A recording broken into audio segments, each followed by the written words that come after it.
So this is a new logo from the Trump people. They want to do this new thing called Tech Force. That's the logo. The idea is we're going to replace people with AI.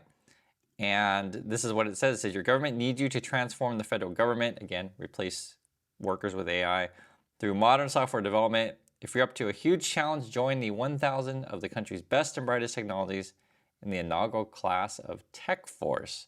That's what we're calling this thing, Tech Force. Okay, so they did an interview on CNBC. I want to listen to this. I'll share my thoughts. I want to get yours also. Have a listen to this. Is launching a new initiative today called the U.S. Tech Force. They're going to work alongside all government agencies and several top technology companies, including Alphabet, Apple, IBM, Meta, Microsoft, NVIDIA, OpenAI, and so many more. So you can see there's a lot of companies listed on here. One that jumps out to me right now, I can see Palantir, DocuSign, Snowflake, etc. Basically, they're going to try to use and partner with all these type of companies to automate as many things as possible. And my understanding, the strategy is any unfilled job in the government, they just won't fill it and try to figure out a way to, again, automate that, use AI. Listen to how they explain it, though. Joining us right now with the details, Office of Personnel Management Director Scott Kapoor. Good morning to you, sir. Tell us about this new endeavor. Yeah, great to be here. Thank you guys for taking the time today. So look, what we're trying to do is a couple things.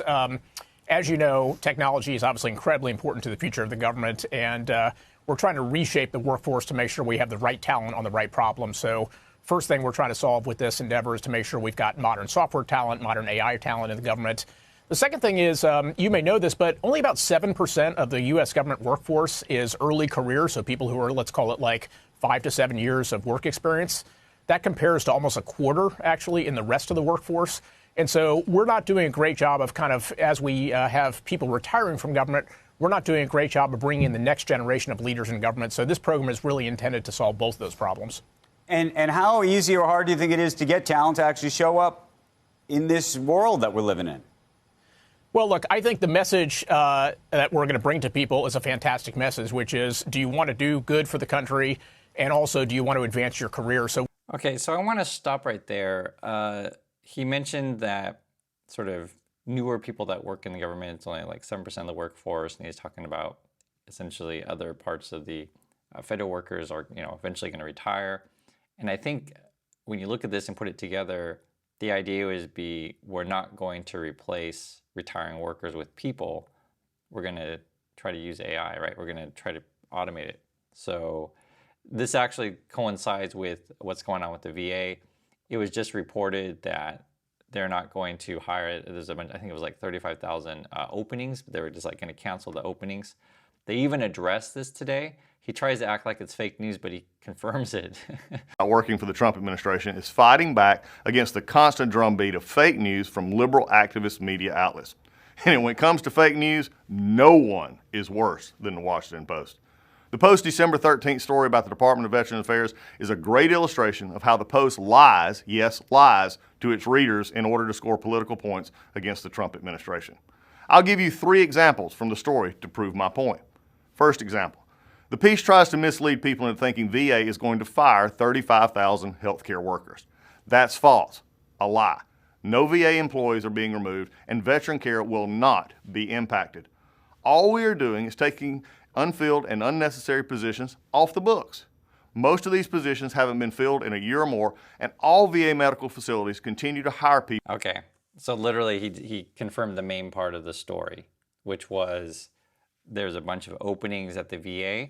They've been unfilled, right? They didn't hire anyone for a year, and they're basically going to cancel those openings, so not hire anyone.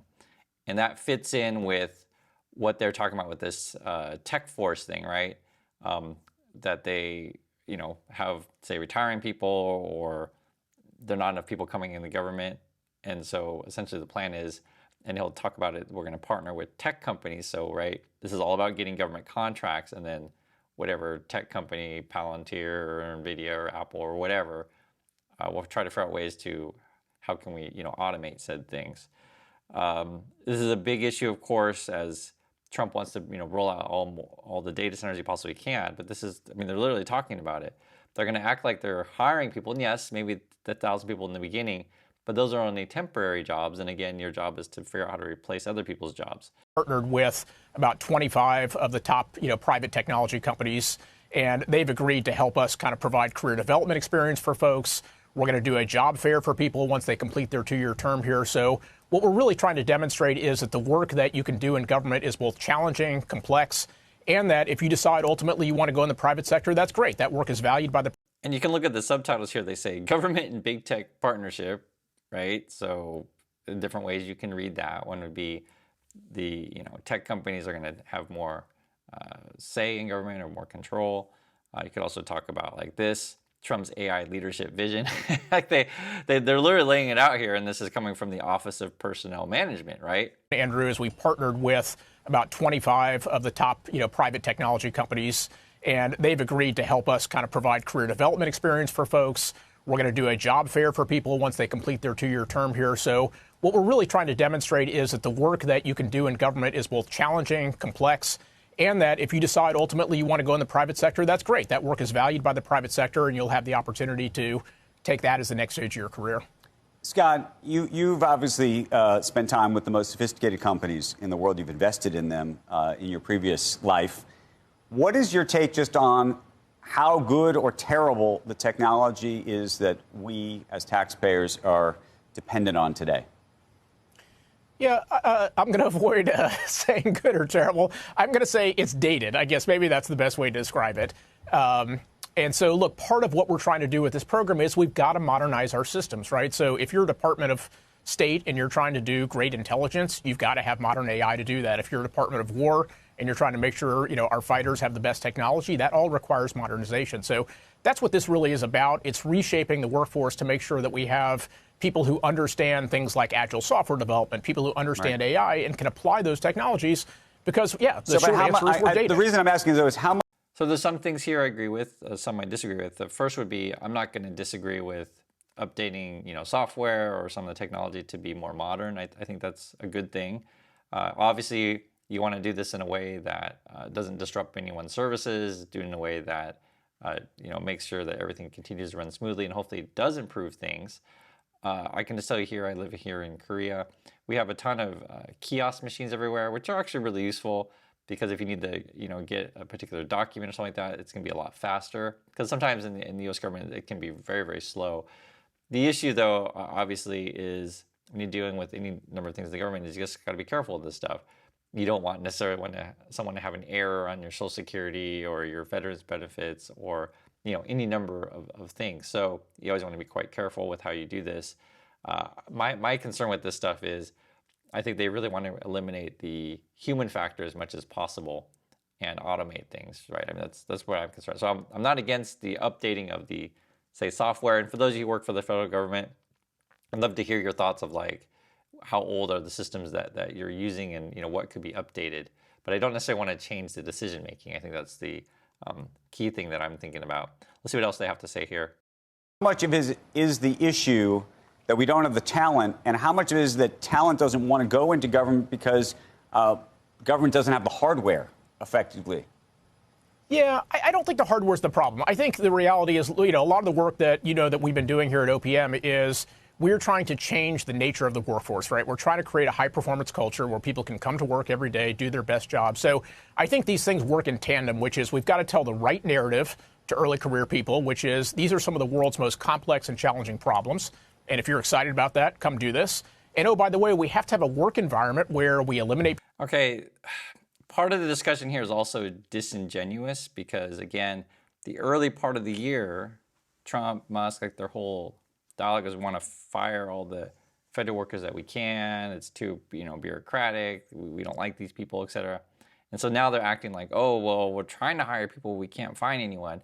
But they are mixing up two different things. So they're talking about two things at the same time. So one is they're talking about hiring tech people to bring in AI and also hiring people as whole as the government. You just have to understand like two different conversations. Bureaucracy. We don't have a lot of red tape. We're able to promote people who actually do well. And so we're doing both of those things at the same time. And I think that's what actually will enable us to be successful in this program. Okay, but here's the other one. When you have a world where there's an arms race effectively for talent, and you have the Mark Zuckerbergs of the world, and I know you're partnering with a lot of these companies as well, but Some of these engineers, as you know, are getting paid an extraordinary sum of money. I mean, just it's remarkable. The top talent in AI right now, you can't attract these people fast, and you can't pay them enough. And so how do you actually get those people to go into government when the paycheck is going to be so much higher elsewhere? So he's bringing up the point of pay. How can you get people? And basically, the tech force, they're saying we're going to pay you 150 to 200,000 a year. And the thing is, right now, all these companies out there are trying to get people who can automate things, right? AI, to try to fire as many people as possible. So there's a high demand for that kind of job, and it pays a lot. So it'll be hard to get people in the government, away from the big tech companies, and also it's a 2-year job. So the plan they want to do, I don't really necessarily fully agree with in the government. Plus, the way they're implementing it, maybe not great. And let me also show you this. This is from the Department of Education. They say, last week, I hosted the 3rd meeting of the White House Task Force in AI Education. Parents and educators are at the heart of the Trump administration's efforts to prepare the next generation for an AI future. And they got this video thing here, Presidential AI Challenge. So they're putting this out there at the same time that they want to do that whole tech force thing. Now, there's an important thing to look at here is like energy's involved, education's involved, and they keep showing David Sachs, who's like Trump's tech crypto guru type person. Right, he's right there. That was David Sachs. Let me go back here. You can see who that is. He was also, there he is. He was also in the room when they were signing that order that states can't regulate AI, at least what they want. So they don't want states' rights here. They want, again, and they're showing it too, a partnership with big tech, fire as many people as they can, replace you all with robots. And these David Sachs kind of people, they say, oh, but it's the future, bro.